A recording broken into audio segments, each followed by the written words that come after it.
There are two kinds of people. People who say, we don't have enough space. And then there's people who just buy another rack. Fringe Sport sent us their Bob Smith, and we're gonna run 10 bars through it. This is starting to sound familiar. You know, and somewhere in this process, Karen ended up with her own rack. Now, some quick context before we get into this. There's a reason why she ended up with her own rack. Fringe Sport sent us the Bob Smith for review, and we didn't have anything to mount it on. So what did we end up doing? I ended up buying a Rep PR 5000 half rack. And the reason for the second rack's pretty simple. The main rack already has the bulletproof VTS installed on it. And if you've ever installed one of those, you know you got to take the uprights off to do it. So once it's on that sucker, it ain't coming off. And I had zero interest in tearing that thing down just to film a review of another Smith machine. So instead, this turned into Perrin's rack. So an important clarification here was I didn't get my own gym, but I did get my own rack. There is a big difference though. You know, and this matters because the VTS and the Bob are built around different trade-offs. The VTS trolleys are a bit wider, so the bars are more locked in, there's less lateral play. The wider trolley also limits what actual aftermarket bars fit in it, unfortunately. The Bob goes about this in a completely different direction. Smaller trolley, way more lateral freedom, but way more bar compatibility to it. Which is kind of the whole point here. So exactly. The video isn't about whether the Bob feels like a Smith. It does. The point is to show what it actually does well, how it works in real use, and whether it lets you run the bars you already own.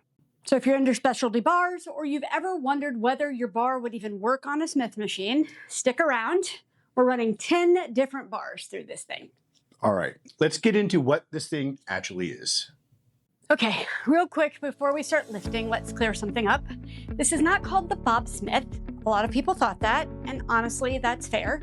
But it's actually called the BYOB Smith. Bring your own bar.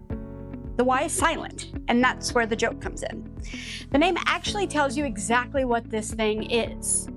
Instead of being locked into one proprietary bar, the system is designed to work with your bars. Straight bars, safety bars, cambered bars, weird bars. It is Austin. If it fits between the rails, you can run it. That's the whole idea.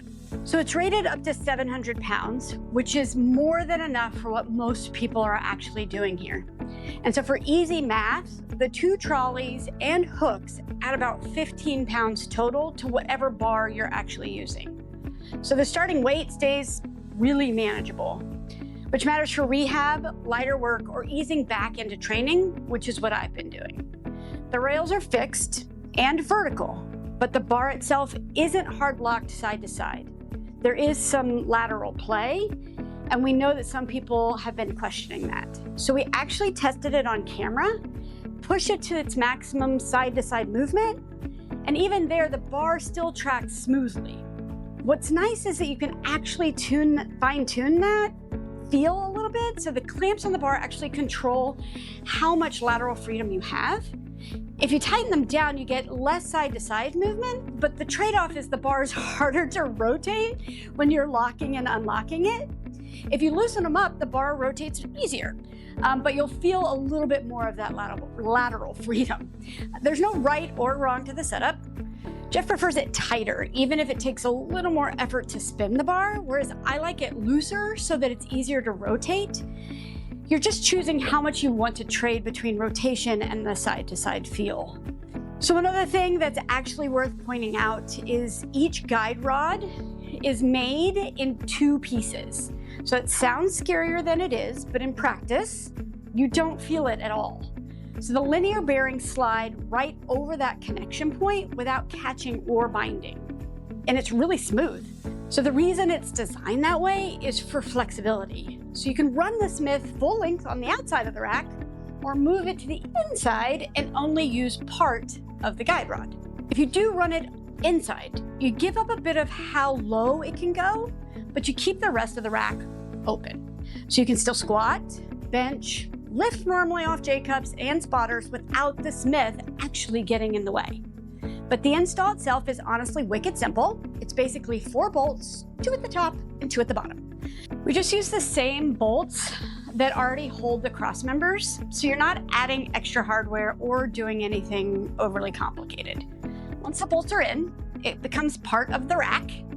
And as of right now, Fringe's design lets this go as close to the floor as any Smith we've actually ever seen or used. That's the full length outside the rack setup. Because of that, you get more low-end range of motion than you typically see on a Smith machine. It opens up movements that usually feel limited, things like hip thrusts, which are one of my favorites, pulls from low positions, and certain rehab or accessory work. You're not starting halfway through the lift, you're starting where the movement actually makes sense instead of having to stand on a platform or something weird just to make it work. So big picture, this feels like a Smith when you're using it, but it goes lower than anything we've seen or used, and you can mount it in a few different ways depending on how you want to use your rack. That's really what makes this thing different. All right, everybody, I'm gonna demo the 10 bars right now, and my load's gonna look a little light. So before I get comments about how weak I am, which I am, there's a reason for it. I'm running the Smulov Jr. program right now, and I'm on week 2 of week 3 of this high volume benching 4 times a week program. So I have to be careful about how I'm maintaining my recovery and my load. And I've already done 13 sets of chest today. So yeah, it's gonna be 135 pounds on the bars. Squatting, I'm gonna use the same excuse, even though it's legs, I'm not gonna go heavy on the squats. So that's why it looks light right now, but let's get into these 10 bars and see if they work. So we're starting with the Bella operator bar. It's 25 millimeters. This is the smallest diameter bar we and most people own, and it latches just fine. Starting weight ends up right around 50 pounds.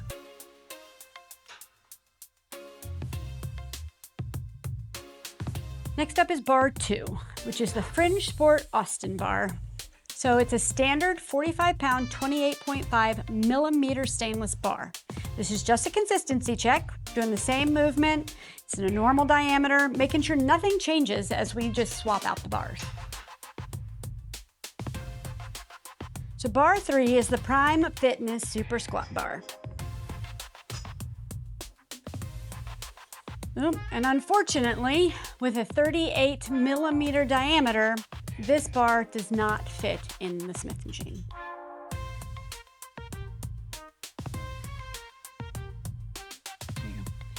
So bar number 4 is the Bells of Steel Safety Squat bar. It has multiple handle options, and we've got a full review coming soon, so please subscribe.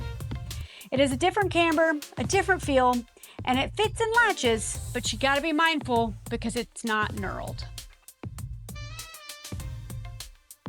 Okay, so next up is bar 5, which is the Kensui Okinawa Omnibar. The handles rotate 360 degrees, so you can go neutral, slightly in, or slightly out. We bought this one ourselves specifically to use with systems like the VTS and the Bob Smith. We're not planning a full review right now, but comment below if you'd want one because it does have a small quirk that makes it not for everyone. But here it fits and latches in without any issues. Okay, so next up is bar 6, which is the Rogue MG 4CN Narrow Multi-Grip Camber Bar. Multi-grip and cambered is usually a tough combo, and this one unfortunately doesn't fit or doesn't work on our VTS. However, it does fit here. You do have to switch out the mag pins to switch them around and put the latches on the outside of the bar for it to work. And now bar number 7, the Titan Cambered Bench Press Bar. It honestly is just a really solid cambered option, which is harder to find than it should be these days. This is one of Titan's better offerings. It fits, it latches in, and feels exactly how you'd want it to. Now we're on to bar number 8, which is the Bells of Steel Rackable Easy Curl Bar. You're obviously not curling on a Smith, but it's actually really comfortable for things like skull crushers or close grip pressing. It fits, latches in clean, and doesn't feel awkward at the bottom. Next up is bar number 9, which is the Mokolo 7 kilogram aluminum technique bar. This one's here mainly for rehab, learning movements, or just keeping the starting weight really low. With this setup, you're at around 30 pounds starting weight, which is exactly what you want for that kind of work. It fits, latches in clean, and feels controlled on the rails. So last up is the Fringe Sport Longhorn bar. We're just calling out that the Longhorn bar unfortunately does not fit on the Bob. We were honestly disappointed. We really wanted this one to work. If your rack is wider than the rep width, it may fit. But the issue here isn't the trolley, it's the actual curve of the bar itself. That's it, just something to be aware of. So we got 8 out of the 10 bars onto the unit. And for us, we consider that a win. Okay, so the real question after all of that is, who is this actually for? Well, if you've got specialty bars, especially bars that don't fit in other Smith machines, that's where the Bob comes in. You're not buying another bar, you're buying a system for the bars you already own. Price matters too, and at $599, it's one of the cheapest Smith options on the market, and it's coming from a larger supplier that's really known for their solid customer service. Now, install-wise, it's simple. It's 8 bolts on a 3x3 rack, and you're done. Fringe does mention it can work on some 2x3 racks, but honestly, 2x3 is becoming pretty rare at this point. I can't remember the last time I saw one for sale. Well, and one thing to know up front, if you want multiple lockout points, you'll need extra mag pins or whatever the pins are that you prefer. Honestly, thought I was gonna hate it. But in practice, if your safety spotters are set correctly and you miss a rep, you just do like you would with any normal spotter, and then you get out from under it. It ended up being way less of a big deal than I was expecting it to be. Yeah, so one quick transparency note. On Fringe's website, it lists the system as coming with 4 mag pins. Now, hopefully PK is watching this because ours didn't include them, so we just bought 4 ourselves. Not a deal breaker, just something to be aware of. Yeah, well, where this really stands out is in the flexibility. It goes lower than anything we've seen on any other Smith machine, which is why I really love it. You get multiple mounting options depending on your rack layout, and you're not locked into one proprietary bar. What this probably isn't for is for someone who wants a most locked-in commercial-style Smith feel possible. If that's your priority, there are systems that do that better. This one is about compatibility and versatility, not forcing everything into one rigid setup. And at this price, with that level of bar compatibility and that much flexibility in how you set it up, it's really the win here. If this was helpful, hit like, subscribe, and drop a comment if there's a bar you're curious about running on the Smith. We read and engage with all of it.